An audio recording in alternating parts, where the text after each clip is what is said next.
So welcome to a quick market update. And this goes after the weekly outlook yesterday, where we were talking about looking for DXY higher prices for today. Now, as you'll see from yesterday, as I said, I wanted price to come into the gap and trade higher. However, obviously, if we don't trade into the gap and we make a massive displacement through the 4-hour FVG and actually hold it, which we've done pretty well on the 4-hour chart, then I'd like to take into consideration the fact that this actually could be low of the week, and it would almost be silly to write off a whole weekly bias, especially a bullish bias, because it's not that far away now, because I want price to do exactly what I want price to do. Now, this is why having a plan is good, because obviously if price did come all the way into here, it would be good, because okay, we've drawn that in our plan, it comes into the gap, it trades higher, perfect, right? But sometimes the market does things in a different way, and you have to understand when is the right time to change it and when it's not just, okay, we're changing it just because we want to get into a trade. This is a big displacement, and I'll talk about all the reasons why I could just consider this low of the week. So firstly, if we just look at the inducement that we've got on all of those highs that we were mentioning from here, all these highs, and then we've come close to taking the high, and then we've had the retracement. Now, in general, this is a retracement. It happened, and that's just how the market works. A little bit more of a retracement would have been nice because it would have filled the gap. But then again, that could just be a psychological thing, or we want it to trade it into gaps, because as we know, the market works how the market wants to work. And if we look at the daily time frame, in general, we did close all the way lower here on the daily, and look at where we are now in the daily. But making it look a little bit easier, if you go onto a chart like GU, which I've been talking about in the Forex channel this morning, so if you are in the Forex channel, you would have seen GU. If you look at DXY, you say, okay, well, DXY's targets obviously were over here, as you'd see on the daily and 4-hour.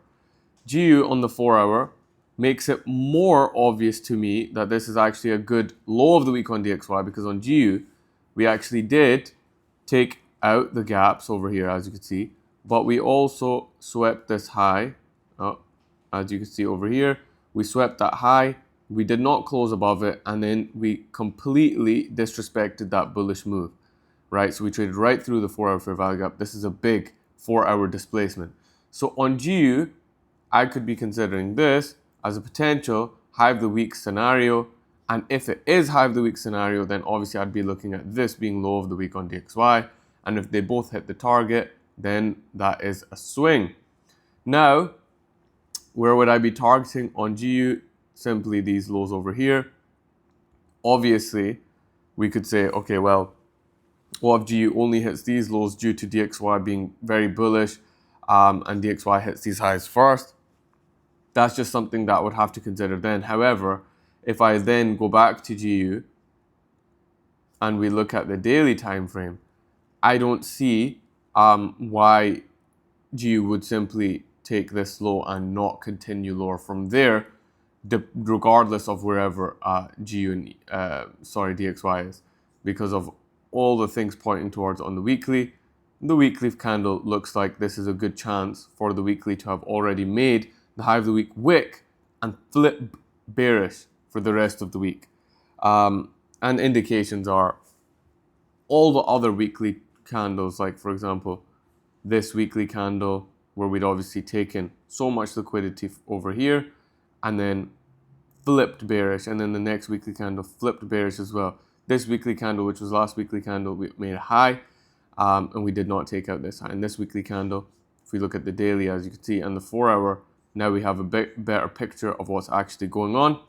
As you know, a lot of the time I like to market enter, so I don't fixate when I believe high of the week's in. I believe that this would be the invalidation, and this would be my target. From there, I don't really need to do much more. I could scale in along the way. Obviously, if I take a loss on this trade, then I'm actually okay with that, which is why this is the point that I'm getting in. EU, as we know, this is my trade from last week, so don't get confused.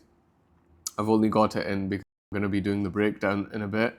so I don't want to just lose track of it.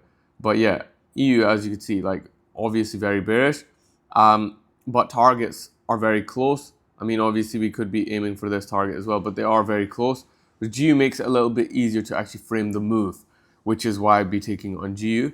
As for Euro GBP, as we could see on the 4 hour, it does look to be in bear structure. But in general, if we look at the daily, as you can see, we are kind of just in consolidation because we're flipping highs and lows of the range.